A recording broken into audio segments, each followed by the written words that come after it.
All right, Shalom. First off, I want to start up by saying all praises, honor, and glory due to Yahweh, by Hashem Yahushai, by Hashem HaKadosh. That's all praises to who the world ignorantly calls God, and Jesus Christ. Their true names in the Hebrew is Yahweh for the Heavenly Father, and Yahushai for His beloved Son.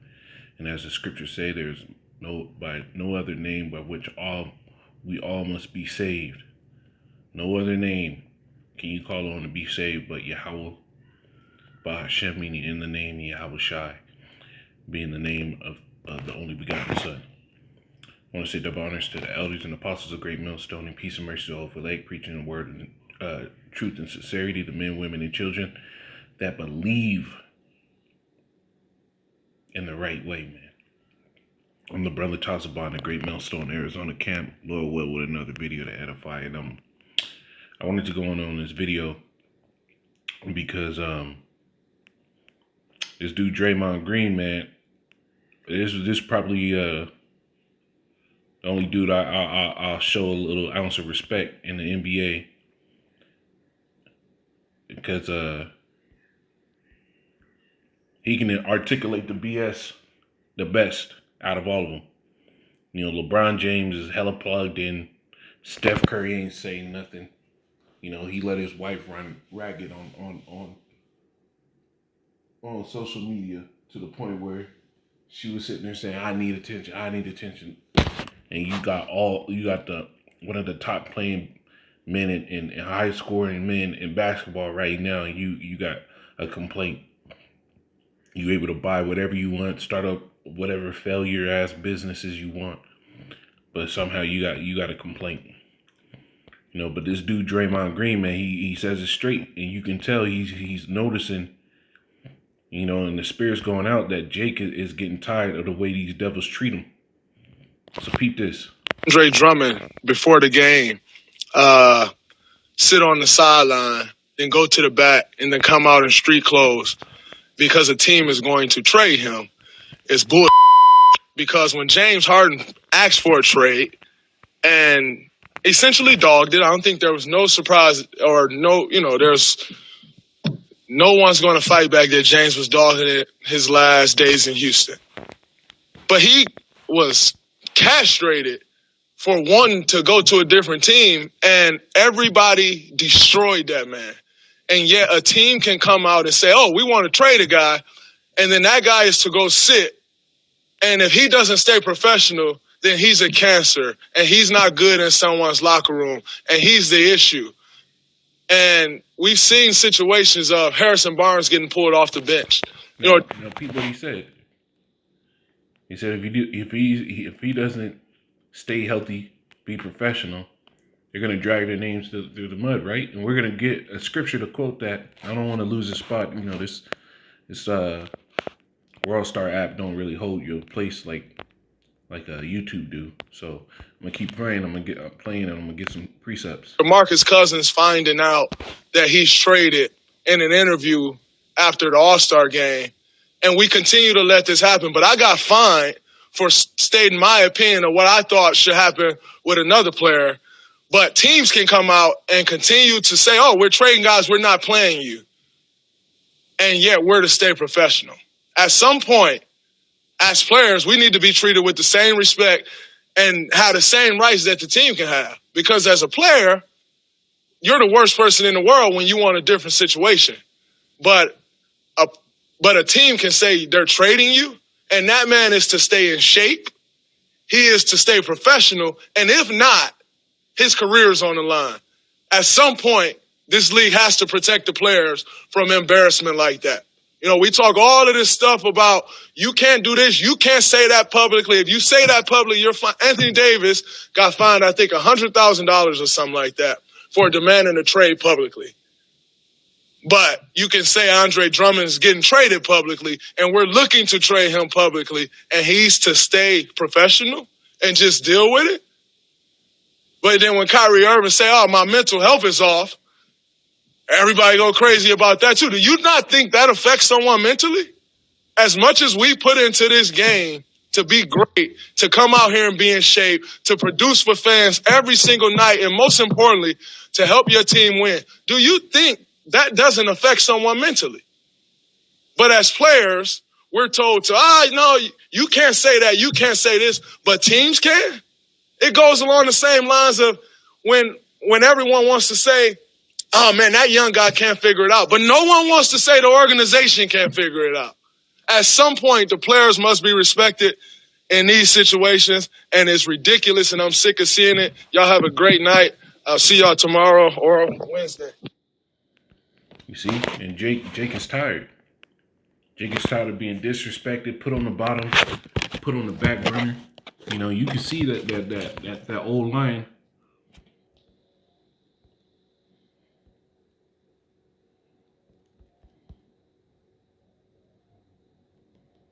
Is getting roused up.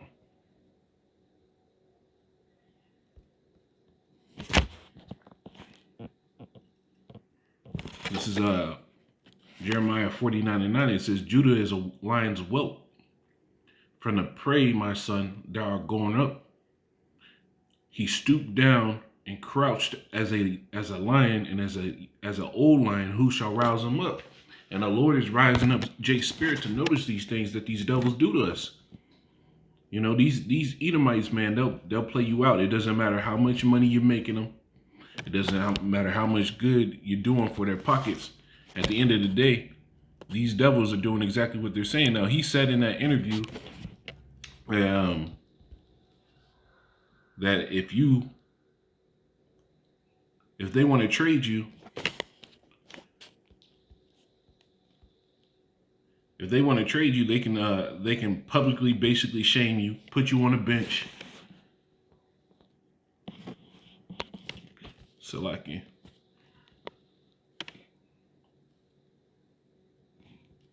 Put you on a bench, maybe publicly embarrass you, basically.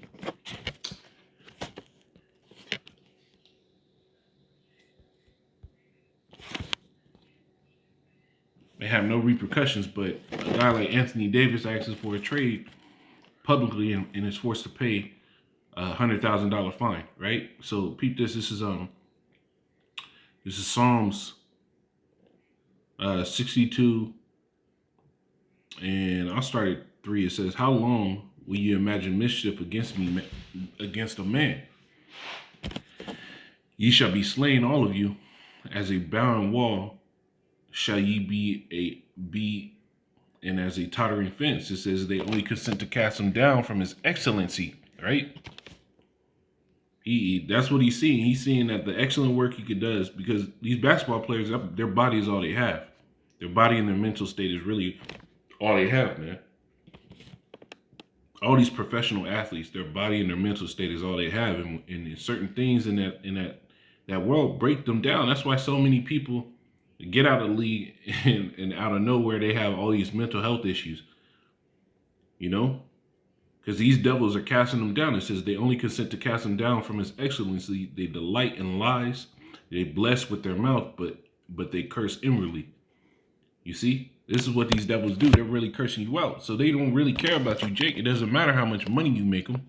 It doesn't matter what status you are, that you play ball. You still a nigga to them.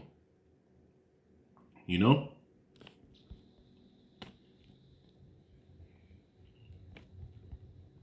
You know, and these celebrities, man, they're starting to see that it's not helping them to be in this devil society. This is Proverbs 15 and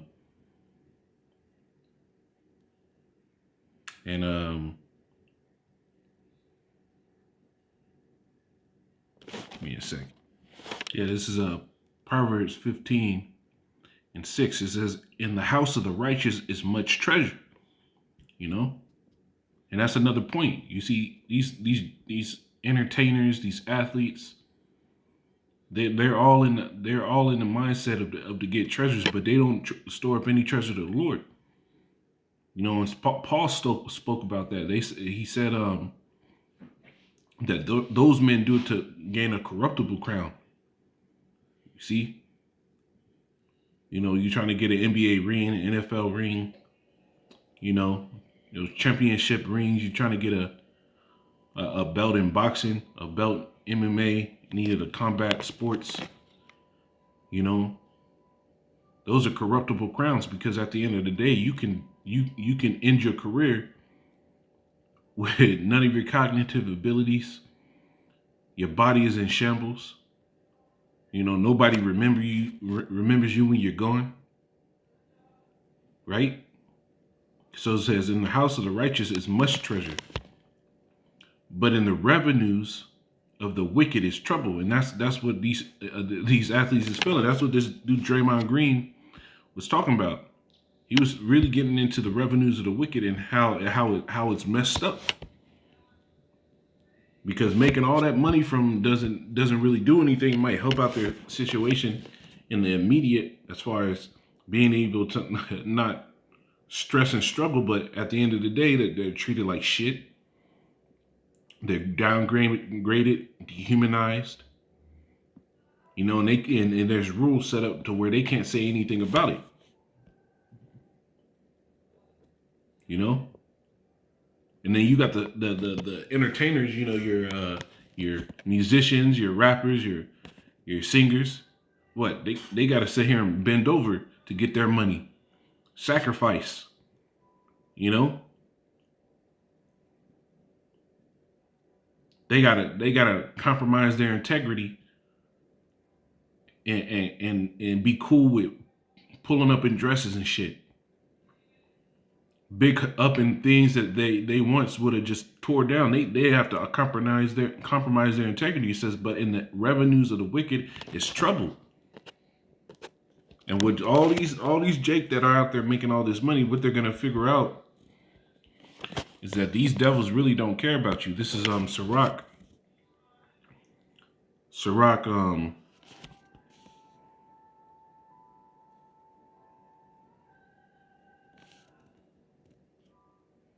I started 2. Sirach 13:2. It says, burden not thyself above thy power while thou livest. Have no fellowship with one that is mightier and richer than thyself. You see? You're not supposed to sit here, Jake will sit here and try to get all these rich ass friends thinking that they're going to be good with them and that they'll, share that wealth. Yeah, they might share a little bit of that money, but watch how they do you, man. It says, for how agreeth the kettle and the earthen pot together? It says, for if the one be smitten against the other, it shall be broken. And that's what happens. You, Jake, even though you're making millions of dollars in the NBA, or you Israelites that are in the music industry, the acting world, even though you're making, hundreds of thousands and millions of dollars, these devils will break your life in an instant, because they're the ones paying you. It says, verse 3, it says, the rich man had done wrong, yet he threatened their withal. You see, these devils will sit here and do people wrong, and then they'll threaten you with fines, tell you to shut the fuck up, just bounce the ball, right? The rich man had done wrong, and yet he threatened withal. The poor is wronged, right? Draymond Green, hey, even though you, like Kanye said, even though you in a Benz, you still a nigga in a coupe, right? The poor is wronged, and he must entreat also, you see? So when the poor is wrong, when you Israelites are wronged, you still got to come humbly. You can't get bold and be like, hey, you motherfucker, you can't do that, right? Why? Because you're dealing with the rich and the poor. It says, verse 4, if thou be for his profit, he will use thee. You see? These Edomites, Jake gets it real confused. These Edomites are cutthroat. That's their nature. When you go into their history, their nature was all cutthroat. Look at the Roman Empire. What was going into the Roman Senate houses? It's a bunch of backstabbing, murdering, deceit, lies. Look at their history. It says, if thou be for his profit, he will use thee. But if thou have nothing, he will forsake thee. So these Israelites that are in the sport world are starting to see, hey, as long as he can make some money off of you, he's cool with you. But as soon as he sees that, you're not right for his package, hey man, he'll cast your ass away. It says, verse 5, if thou have anything, he will live with thee. Yeah, he will make thee bear and will not be sorry for it. It's how the devil goes, man. He gonna use your ass up, right? You know, look how they did Donovan McNabb, man. They used his Donovan McNabb. They used his ass up. Who else? Michael Vick. They used his ass up, and as soon as he started, going a little slow, started making some troubles in his plays, what they cast his ass out. It says, verse 6: If he have need of thee, he will deceive thee and smile upon thee and put thee in hope. And that's what these devils do. I remember they used to do that when I was playing college ball, man. Smile at you, deceive you, sit here and say this and that, give you a promise of all this, and then when you get there, they just shitting on people. And smile upon thee and put thee in hope. He will speak thee fair and say, what wantest thou? This is how the devil goes, man. It says, and he shall say, it says, and he will shame thee by his meats, right? That's what he's talking about in this whole video. How these devils shame Jake and these ballers. And They shaming him, man. They're shaming him with his meat, with their meat, until he have drawn thee, dry twice or thrice. So until he use your ass up 2 or 3 times. And at the last he will laugh thee to scorn afterwards. When he seeth thee, he will forsake thee and shake his head at thee. You see, and this is what it is. It says, beware that thou be not deceived and brought down in thy jollity. See, you can't get caught up in this devil shit. And this goes for the top elite, so-called Black, Hispanic, and Native American, going down to the run-of-the-mill, just working a 9-to-5 Israelite. Don't let these devils fool you. They are not here for your benefit. The Lord did not make them here to be for your benefit. These devils are here and they're going to use you and then cash you away. You know, and Jake is getting wised up to that. So what? He's getting tired of it. You know? So Lord willing, this is edifying. I'm going to say, Call Allah Yahweh Bashim Shai Bashim Shalom.